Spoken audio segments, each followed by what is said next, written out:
Alrighty. So, for years, I believed if I performed well enough, I'd finally feel worthy. And that belief almost broke me, crushed me, in fact. I would go after, I was going after degrees, multiple degrees, a six-figure career, money, shoes, clothes, all those things. But they just never felt like it was enough. I just kept buying and filling myself with external things and just didn't give me the feeling of satisfaction. If it did, it was very temporary, very fleeting. It just wasn't enough. And the belief that kept running my life at this time was you have to keep proving yourself, Jite. You have to keep performing. You have to just keep doing, and doing. And this manifested in almost every area of my life. It was basically like running on a treadmill. I call it the treadmill. Sweating, exhausted, tired, but not going anywhere. And no matter how fast I ran on it, I never actually got anywhere. Who else doesn't care for the treadmill?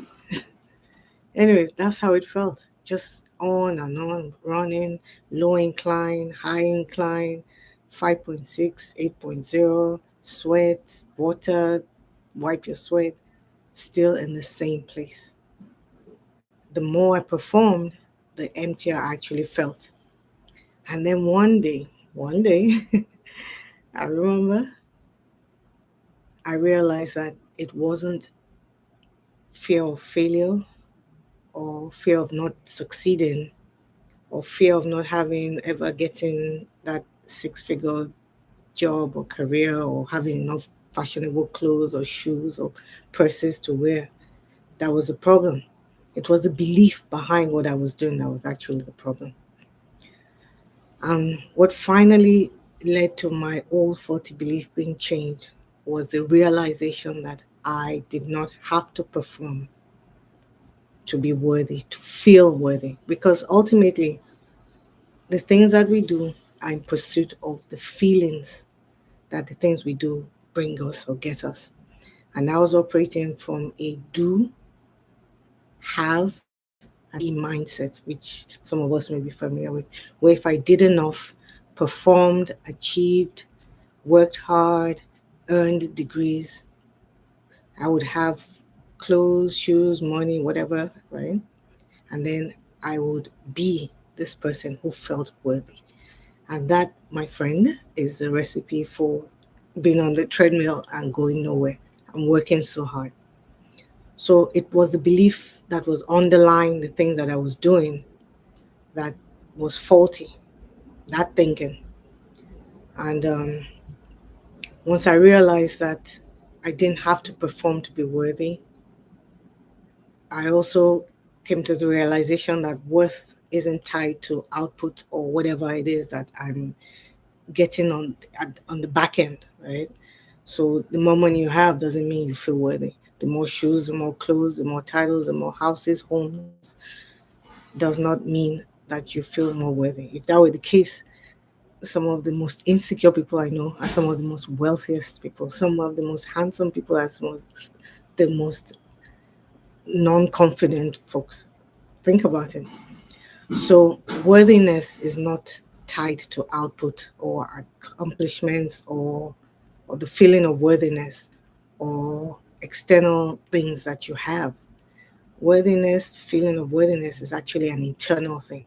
And unless you unhook, I'm back to that, unhook from that idea, from that mindset that when you do and when you have, you can finally be. You'll just keep repeating the same things, getting more and more, acquiring more externally, while at the same time feeling less internally. So, anyway, once I started living by the new thought or the new belief that I could be and still, or that my being was what made me worthy, things started to change. It was like night and day, the shifts that were happening. They were so visible. Once the internal locked in on that, the external changes were so visible. Things shifted, my relationships shifted.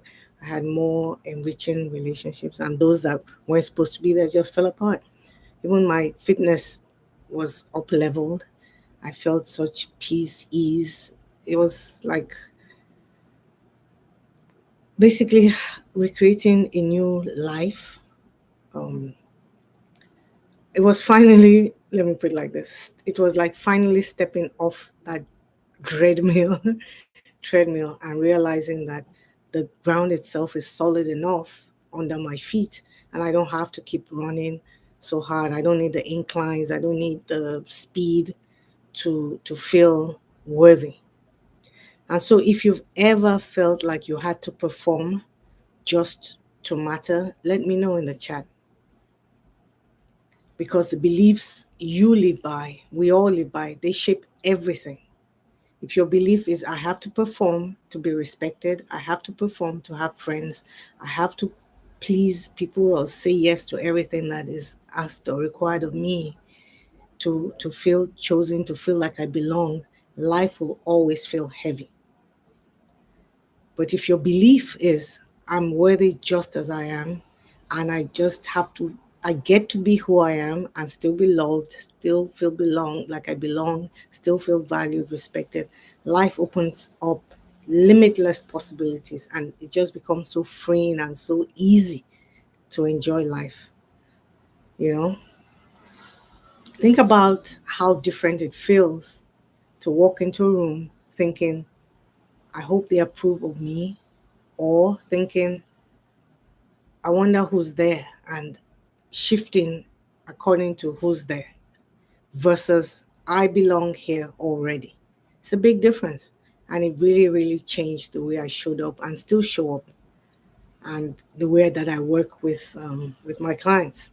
So ask yourself, what's one belief that I've been carrying that no longer serves me?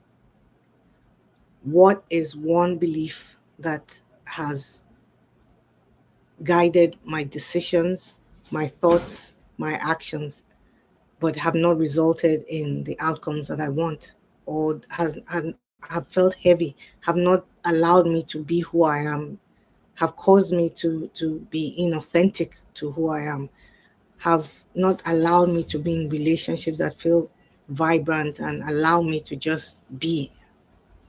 Ask yourself, what's that one belief? Because that belief that I shared with you, that I'm worthy just as I am, is what guides everything. And it makes my work very simple. It makes how I show up anywhere very simple. I don't feel the pressure or the need or even the desire to be extra, to, to try to fit in, to try to say things that others would relate to, or, I just get to be me. And it's such a novel, not novel, it's it's such a freeing concept, a freeing way of being. The truth literally set me free because it's the foundation of everything that I teach. That's why I'm doing this. That's why I work with ladies that I work with, because I want every woman to know, especially high achieving Black women who condition who have been conditioned, or who are under conditions of performance and proving and efforting, who have attached their sense of worthiness and value and belonging to always being the one who has it, the one who's doing the most intelligent, the most hardworking, the most everything, right? It set me free. So I want you to know that if that's a belief that is driving what you're doing, you get to change it so that you can be set free too.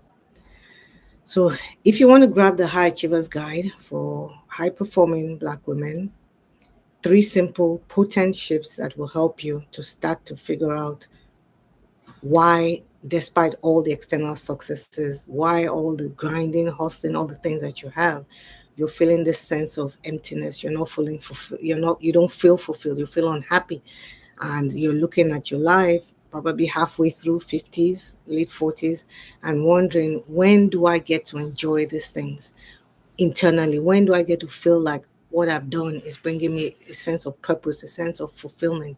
When do I get to lean in and tap into the type of legacy that I want to live, that is not associated with just someone who had shoes, clothes, property, degrees, and all these external things? When do I start to feel that internal joy and aliveness and vibrance and fun? When? If this is on your mind, if this is where you are, the High Achievers Guide is a first simple small step. Doesn't do everything, but it at least gets you on that first rung towards fulfillment. The guide, or the link to the guide, is below. Grab it and try it out and let me know. I'd love to hear from you. Tomorrow I'm going to share the story of how I came to that belief and how it shaped everything. I mentioned that I shifted my relationships, my fitness, my money, everything. How, I'm going to share with you tomorrow. So watch out. And if you feel led to share this with somebody who you know needs to hear it, please do. I would love for more women to have access to this, because it's really time for us to lean into softness and just start to enjoy that life that we've been seeking and desiring to beyond external successes. I'll see you in the next video.